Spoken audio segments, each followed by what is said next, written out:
Focus reality and agro farming వారు premium farm land projects మన పొలం ఫేజ్ 1, 2 మరియు 3 కంప్లీట్ చేసుకొని మన పొలం phase 4 Wasar village at Narayana Khed లో ఆగస్టు 15 ఇండిపెండెన్స్ డే రోజు గ్రాండ్ లాంచ్ చేయడం జరుగుతోంది.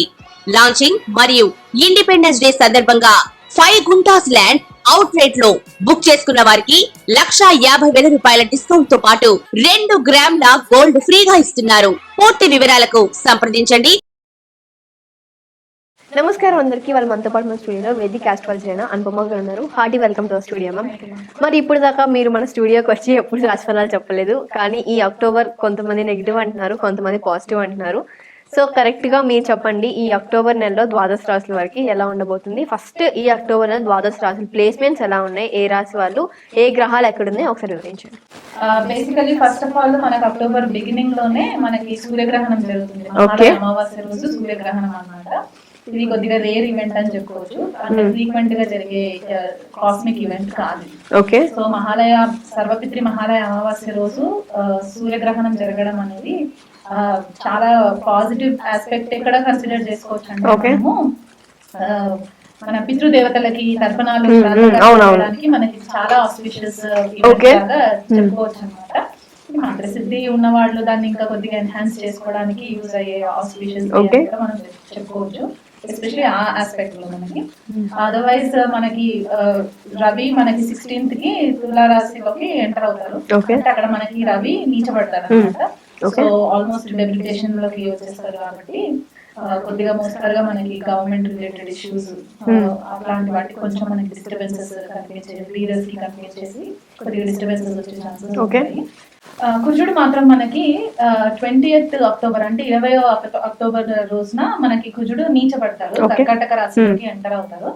సో ఈ ఇయర్ స్పెషాలిటీ ఏంటి అంటే, కుజుడు ఆల్మోస్ట్ ఒక 6 నెలలు స్తంభించి వక్రగతి పొంది మళ్ళీ బ్యాక్ అండ్ ఫోర్త్ జరిగే ట్రాన్సిట్స్ ఉంటాయి అన్నమాట. కర్కాటక రాశి నుంచి మిథునంలోకి, మళ్ళీ మిథునం నుంచి కర్కాటక రాశిలోకి, ఇలా కొద్దిగా ఫ్లక్చుయేషన్స్ మనకి ఉంటుంది. సో ఈ ఇయర్ కి మనం ఇయర్ ఎండింగ్ కి చూసుకుంటే, అక్టోబరే కాకుండా చూసుకుంటే మేజర్ మనకి ఇంపాక్ట్ వచ్చేది కుజుడు స్తంభన అనమాట. అండ్ కుజుడు నీచబడడం, ఓకే, స్తంభించి నీచబడడం, స్టేషనరీలోకి వెళ్ళి. దెన్ ఇంకొక ట్రాన్సిట్ ఏంటంటే మనకి గురుడు వక్రీ అవుతున్నారు అక్టోబర్ 9th. ఓకే. సో ఇది మేజర్ ట్రాన్సిట్స్ అన్నమాట మనకి. అక్టోబర్ 9th గురువు వక్రీ అయినప్పుడు ఆయన దాదాపుగా మనకి ఫిబ్రవరి వరకు కూడా వక్రీ గతిలోనే ఉంటారు. సో మిడ్ ఫిబ్రవరి ఆ టైంకి స్టేషనరీ అయి డైరెక్షన్ స్ట్రెంత్ మళ్ళీ వచ్చేస్తుంది. శని మాత్రం మనకి నవంబర్ లో డైరెక్ట్ అవుతారు.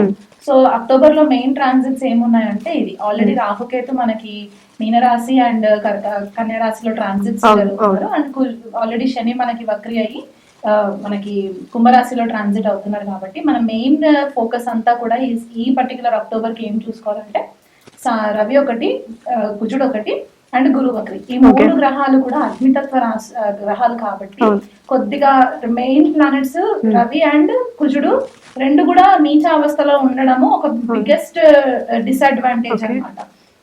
ఇది మనకి గ్లోబల్ గా చాలా మట్టుకు ఇంపాక్ట్ చూపించే రిజల్ట్స్ ఉంటాయి. ఇన్ టర్మ్స్ ఆఫ్ మనకి ఏదైనా సడన్ వార్ ఎక్స్ప్లోజన్స్ లాగా అవ్వడము, లేకపోతే గవర్నమెంట్ లో రీస్ట్రక్చరింగ్స్ అవ్వడము, ప్రాపర్ స్టెబిలిటీ ఉండకపోవడము, ఇంపల్సివ్ డిసిషన్స్ తీసుకోవడము, ఇట్లాంటివి జరిగే ఛాన్సెస్ మనకి చాలా మట్టుకు కనిపిస్తాయి అన్నమాట ఈ అక్టోబర్ నెలలో.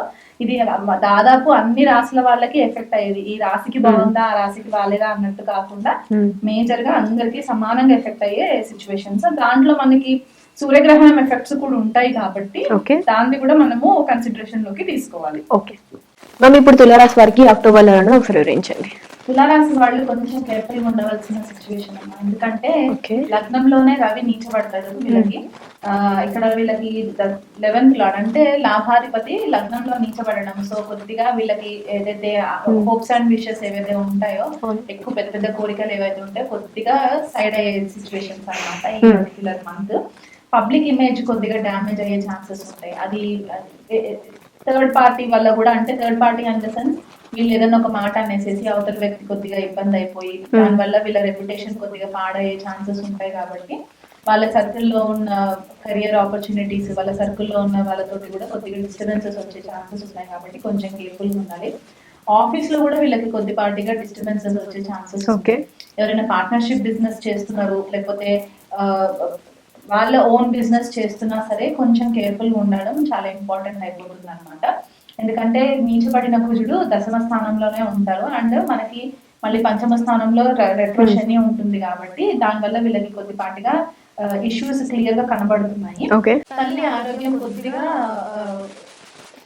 ఛాలెంజింగ్ ఉంటుంది. సో ఎంత చిన్న సిచ్యువేషన్ వచ్చినా సరే వెంటనే హాస్పిటల్స్ విజిట్ చేయడం, నెగ్లెక్ట్ చేయకుండా ఉండడం హెల్త్ పరంగా అశ్రద్ధ అసలు పనికిరాదన్నమాట ఈ టైంలో తల్లి ఆరోగ్యం వల్ల. ట్రావెల్ ఎవరైతే చేస్తుంటారో లేకపోతే ట్రావెల్ బిజినెస్ లో ఉంటుంటారు కదా, ఎయిర్ టికెటింగ్ లేకపోతే కార్ ట్రావెల్స్ ఇట్లాంటి బిజినెస్ లో ఉన్న వాళ్ళు కూడా చాలా కేర్ఫుల్ ఉండాలన్నమాట ఈ టైం జోన్ లో. ఎందుకంటే వీళ్ళకి సప్తమాధిపతి అండ్ ద్వితీయాధిపతి కుజుడు దశమ స్థానంలో నీచబడి ఉండడము అంత ఫేవరబుల్ ట్రాన్సిట్ కాదనమాట. అన్ఎక్స్పెక్టెడ్ గా వీళ్ళకి లాసెస్ రావడం అంటే వీళ్ళు ఊహించలేరు అనమాట.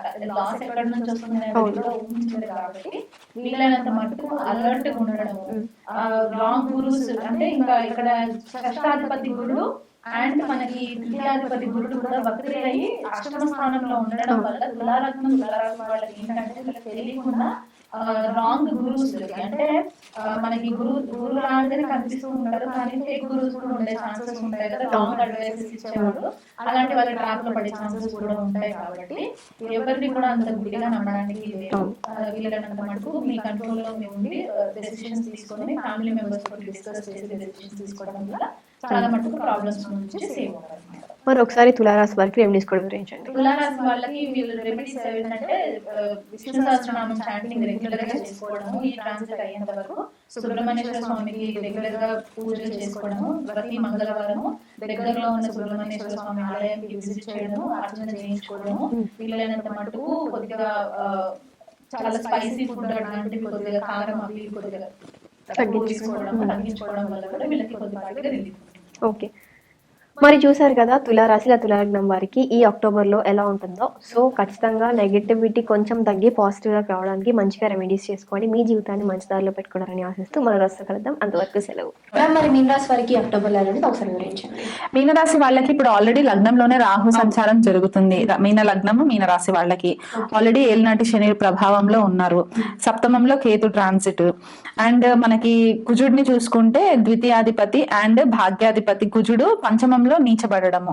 సో ఇక్కడ పిల్లలకి సంబంధించి ఇబ్బందులు రావడము, పిల్లల వల్ల అనవసరమైన మానసిక ఒత్తిడికి గురవ్వడము, లేదా పిల్లల హెల్త్ పరంగా కొద్దిపాటిగా డిస్టర్బెన్సెస్ రావడము, ఎక్కడైతే ఆల్రెడీ ఇన్వెస్ట్మెంట్స్ చేసి ఉంటారో ఆ ఇన్వెస్ట్మెంట్స్ లో కొద్దిపాటిగా లాసెస్ రావడము, లేదా ఇంకా అనుకోకుండా ప్రాపర్ ప్లానింగ్ లేకుండా వీళ్ళు డబ్బు నష్టపోవడము, తెలిసి తెలియగా ఎక్కడైనా పెట్టుబడి పెట్టడము, అందులో ల్యాండ్ కి సంబంధించి రియల్ ఎస్టేట్ కి సంబంధించి పెట్టుబడి పెట్టడము, లేకపోతే కొత్త ప్రాజెక్ట్స్ ఏదైనా చేయడము దాని ప్రాపర్ ప్లానింగ్ లేకుండా చేసుకోవడం వల్ల కూడా వీళ్ళకి కొద్దిపాటిగా డిస్టర్బెన్సెస్ కనబడుతున్నాయి. అనవసరమైన మాయాలోకంలో ఉండడము, ఎందుకంటే ఇక్కడ మీనరాశి వాళ్ళకి ఆల్రెడీ రాహు సంచారం జరుగుతుంది కాబట్టి వీళ్ళు ఊహించేది ఒకటి, దాని అంచనా ఇంకొక రాగా ఉంటుంది అనమాట. సో దాని వల్ల కూడా వీళ్ళు కొద్దిపాటిగా వీళ్ళ క్యాలిక్యులేషన్స్ మిస్లీడ్ చేస్తాయి అనమాట. వీళ్ళ డెసిషన్స్ ని ప్రాపర్ డెసిషన్ మేకింగ్ స్కిల్స్ కూడా వీళ్ళకు ఉండవు ఈ పర్టికులర్ మంత్ లో. అండ్ తండ్రితోటి కూడా కొద్దిపాటిగా హెల్త్ ఇష్యూస్, తండ్రికి హెల్త్ ఇష్యూస్ రావడము, లేదా తండ్రితోటి కొద్దిగా వాగ్వివాదాలకి లోన్ అవ్వడము మనకి క్లియర్ గా కనబడుతుంది. అంటే వీళ్ళు ఒకటి చెప్తే ఫాదర్ ఇంకొకలాగా అర్థం చేసుకొని డిసగ్రిమెంట్స్ జరగడము, లేకపోతే డ్యూయల్ పార్ట్నర్షిప్ ఫాదర్ తోటి ఏదైనా చేస్తున్నారంటే అక్కడ కూడా కొద్దిపాటిగా డిసగ్రిమెంట్స్ రావడము, ఇవన్నీ మనకి క్లియర్ గా కనబడుతున్నాయి. సిబ్లింగ్స్ తోటి కూడా అంటే అక్క చెల్లెళ్ళు అన్నతమ్ములతో కూడా కొద్దిపాటిగా కమ్యూనికేషన్ లో ఇబ్బందులు రావడం కనబడుతూ ఉంది మనకి. ఎందుకంటే ఇక్కడ పంచమ ద్వితీయాధిపతి అండ్ భాగ్యాధిపతి కాబట్టి మనకి పంచమ స్థానంలో ట్రాన్సిట్ జరుగుతుంది, అదొకటి. అండ్ మనకి ఈ మెయిన్ ఎఫెక్ట్ మనకి సోలార్ ఎక్లిప్స్, సూర్యగ్రహణం యొక్క ఎక్లిప్స్ మనకి మీనరాశి వాళ్ళ పైన ఎక్కువ ఉంటుంది ఈసారి. ఎందుకంటే అదే రాశిలో మనకి సూర్యగ్రహణం జరుగుతుంది, అందులో మహాలయ అమావాస్య కూడా ఉంది కాబట్టి మీనరాశి వాళ్ళకి చాలా ఎఫెక్ట్ పడుతుంది అనమాట. సో ఓవరాల్ గా మనం ఈ ద్వాదశ రాశుల్లో చూసుకుంటే ఈ సూర్యగ్రహణం ఎఫెక్ట్ ఎవరికి ఎక్కువ ఉంటుంది అంటే మీనరాశికి, కర్కాటక రాశికి, కన్యా రాశికి, సింహ రాశికి, వృశ్చిక రాశి వాళ్ళకి కూడా కొద్దిపాటిగా ఎఫెక్ట్స్ చాలా ఎక్కువ ఉంటాయి, కుంభరాశికి కూడా ఎక్కువ ఎఫెక్ట్స్ ఉంటాయి అన్నమాట. వీళ్ళందరూ కూడా నా గ్రహణం అయిపోయిన తర్వాత గ్రహణ శాంతి పూజ చేయించుకోవడము, రవికి, చంద్రుడికి, రాహుకి, కేతువుకి కలిపి వీళ్ళు పరిహారము గ్రహణం తర్వాత చేయించుకోవడము చాలా ఇంపార్టెంట్ రెమెడీ అన్నమాట. దీన్ని ఎఫెక్ట్స్ మనకి దాదాపు 3 months to 6 months ఉంటుంది కాబట్టి వారి వారి జన్మ జాతకాన్ని బట్టి వాళ్ళకి సిచ్యువేషన్స్ ఎట్లా ఉన్నాయో చూసుకుంటూ మెల్లిగా దాన్ని ట్రాన్స్ఫర్మేషన్ గా హ్యాండిల్ చేసుకుంటూ వెళ్ళాలే తప్ప హేస్టీ డెసిషన్స్ తీసుకోవడానికి లేదు. ఓవరాల్ గా ద్వాదశ రాశుల వాళ్ళకి చెప్పేది ఏంటంటే కుజుడి యొక్క ట్రాన్సిట్ నీచావస్థలో ఉండడము, అది చాలా కాలం వరకు ఒక 6 to 8 months వరకు మనకి ట్రాన్సిట్ ఉంటుంది కాబట్టి వీలైనంత మట్టుకు ఎంత శాంతంగా ఉండి డెసిషన్స్ తీసుకుంటే అంత మేలు జరుగుతుంది. లేకపోతే చాలా మట్టుకు రిలేషన్షిప్స్ లో ఇంపల్సివ్ డెసిషన్స్, రెక్లెస్ కాన్వర్సేషన్స్ వల్ల వీళ్ళకి రిలేషన్షిప్స్ లో చాలా ప్రాబ్లమ్స్ వస్తాయి అన్నమాట.